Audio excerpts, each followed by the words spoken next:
Qu'ils se sentent bien, c'est pas totalement étonnant vu le fossé dans lequel ils se trouvaient quand même pendant un an. C'est-à-dire que qui pourrait contester le fait que sa situation s'est pour le mieux stabilisée par rapport à la descente aux enfers, c'est comme ça qu'il faut l'appeler, qui s'est produite à partir du printemps 2022. Il faut quand même garder en mémoire ce qu'était l'objectif de février 2022, qui était l'annexion de l'Ukraine. Les choses étaient pratiquement présentées comme ça, que l'une des plus grandes puissances militaires du monde ait été à ce point défiée et à ce point échouée dans son projet, c'est quand même une défaite de la puissance et de la puissance russe qui restera dans les annales et qui durablement frappera l'image de la Russie dans le monde. Alors, à partir de cela, quand même, 3 remarques rapides. La première, c'est qu'effectivement, il y a eu une sorte, je le dis avec beaucoup de guillemets et beaucoup de tristesse, de coup de génie diplomatique de Poutine. C'est extraordinaire. Moi, dans les annales de relations internationales, j'ai jamais vu ça. C'est cette capacité de transformer des défaites militaires en victoires diplomatiques. C'est-à-dire d'utiliser sa défaite face à la résistance ukrainienne pour dire face au Sud, voyez, je suis comme vous, victime de l'hégémonisme occidental, et sa défaite lui a permis d'afficher au centre même de l'agenda international le péril que représente l'hégémonie occidentale. Ça a renforcé sa position dans le Sud, ça lui a donné même une sorte de leadership sur les BRICS, sur les émergents, sur le Sud. Ça a permis de faire prendre la mayonnaise dans les réunions russo-africaines, et on pourrait ainsi continuer. Ça, c'est un premier élément, et c'est un élément qu'il faut surveiller. La deuxième considération qu'il faut apporter, là, qui nuance, qui dit, c'est que, évidemment, il peut y avoir une croissance à 3%, mais enfin, un étudiant en première année de sciences économiques sait que ce chiffre ne veut rien dire. La croissance économique vient agglomérer toute une série d'indicateurs et ne donne pas la photo qualitative de ce qu'est l'économie russe. L'économie russe a été quand même frappée et par les sanctions et par la guerre. Elle a dû se transformer en économie de guerre. Et quand vous vous transformez en économie de guerre, c'est la consommation qui trinque, si je puis m'exprimer ainsi. Et c'est tout un tas de secteurs, notamment le secteur de l'innovation technologique, qui se trouve mis en péril dès lors que ça ne touche pas directement à la guerre. C'est vrai, mais l'économie russe ne s'est pas effondrée comme certains le prédisaient. Enfin, certains qui, j'aimerais... C'était Bruno Le Maire, justement, notre ministre de l'économie, qui voulait mettre l'économie russe... Personne ne le sait. Le troisième élément, quand même, qu'il faut mettre en évidence, et ça, moi, je ne sais pas répondre à cette question, mais je sais la reformuler en termes interrogatifs. C'est qui va profiter du temps? Et surtout, qui saura être le maître des dynamiques sociales, des dynamiques d'opinion? C'est vrai qu'il y a des signes inquiétants d'essoufflement de l'opinion publique en Ukraine. On en a, c'est connu, c'est répertorié. Et on en reparlera. Mais il y a aussi des signes d'essoufflement, d'épuisement de l'opinion publique en Russie et de la société russe. C'est vrai, et c'est très inquiétant, il y a des signes de refroidissement de l'énergie américaine dans sa volonté de soutenir l'Ukraine. C'est exact. Et si ça se confirme, ça aura un effet aussi sur les opinions occidentales, et donc européennes occidentales, et donc sur les gouvernements européens occidentaux. Mais jusqu'à quand M. Poutine peut véritablement tenir tout son système jusqu'à en faire une victoire? La victoire, il ne l'aura pas de toute façon, puisqu'il a déjà eu la défaite. La victoire, et celle-ci m'inquiète, c'est effectivement figer, geler la ligne de front telle qu'elle est actuellement, pour en faire la nouvelle frontière Alors, vous savez, comme toujours, ça ne sera jamais reconnu par personne. Oui. Comme Chypre Nord n'a jamais été reconnu par personne. Comme la Crimée entre 2014 et aujourd'hui n'a jamais été reconnue par personne. Comme l'Abkhazie, comme le Kosovo, comme quantité de scissions qui sont apparues. Mais il y a un risque, effectivement, que de facto, qui est maintenant le concept clé en droit international, de facto, ces territoires appartiennent à la Russie.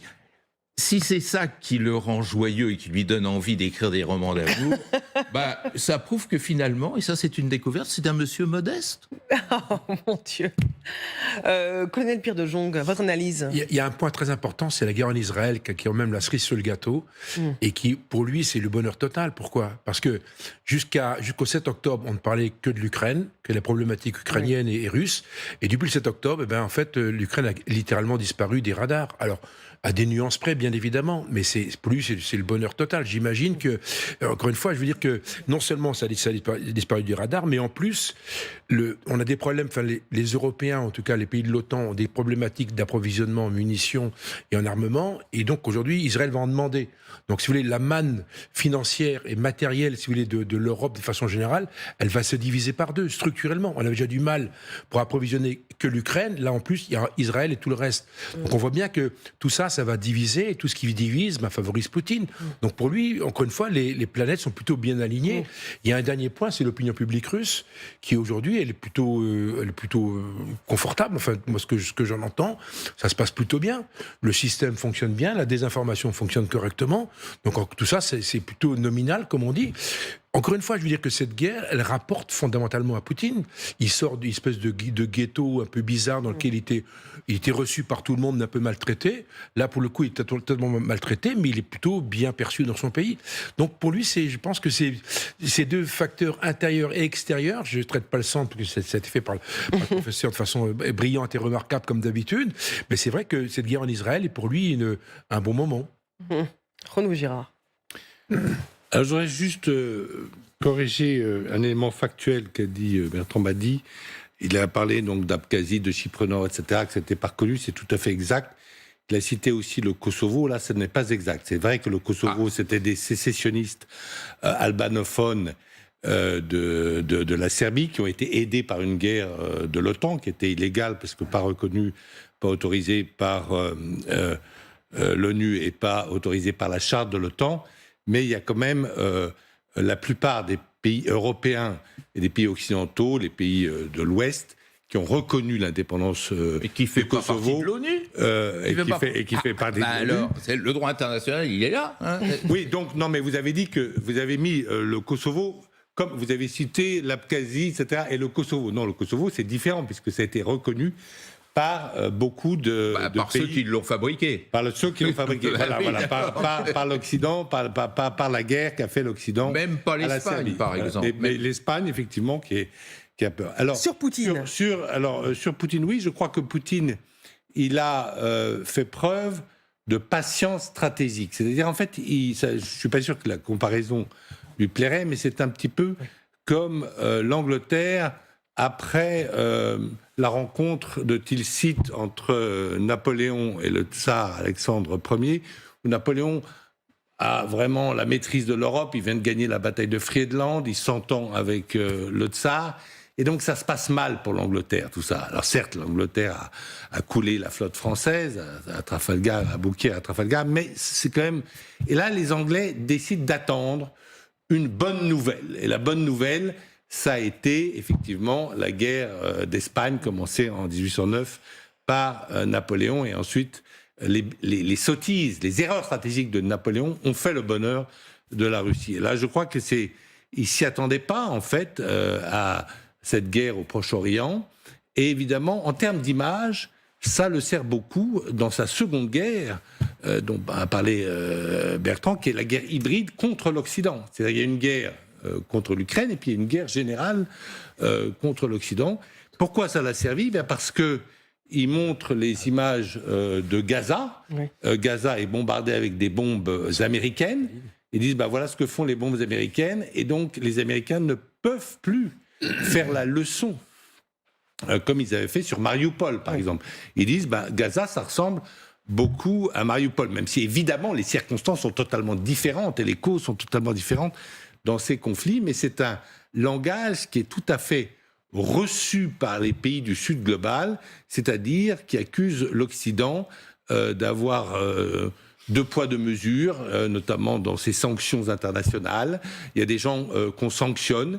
On a sanctionné les Serbes, par exemple, dès 1992. On ne sanctionne jamais Israël, même quoi que fasse Israël. Ouais. Et ça, c'est un langage qui porte non seulement dans tous les pays arabes et au Moyen-Orient, mais qui porte aussi dans tous les pays africains et même en Amérique latine, puisqu'on a vu, et même, je dirais, en Europe, puisqu'on a vu le nouveau gouvernement Sanchez qui a pris une position extrêmement ferme contre Israël, et le gouvernement irlandais également. Donc, effectivement, tout ça, ce sont de bonnes nouvelles pour Poutine. Il ne les a pas fabriquées, mais il a utilisé la chance qui lui a été donnée. Et c'est pour ça qu'il a l'air si réjoui. Oui, c'est que c'est des images en légiféré de ce forum de la culture. Militaire, c'est vrai qu'elle avait été annoncée par beaucoup de généraux sur ce plateau, mais non, la Russie, elle est plus difficile à battre que ça. On va y revenir voilà. Dans un instant, Mariana, sur ce sujet justement. Alors, oui, sur ce sujet, je vais par ailleurs partir de ce point-là. Il ne l'a pas fabriqué, mais il faut quand même dire que l'allié objectif de la Russie, qu'il a fabriqué. C'est ça ce qui est intéressant. Parce qu'il faut rappeler quand même que le Hamas, c'est un proxy de l'Iran, du régime iranien. Donc, ce n'est pas pour dire que ça a été fait en concert, mais objectivement, cela sert la même cause. Parce que, pour parler de cette guerre hybride menée contre l'Occident, c'est important de le dire.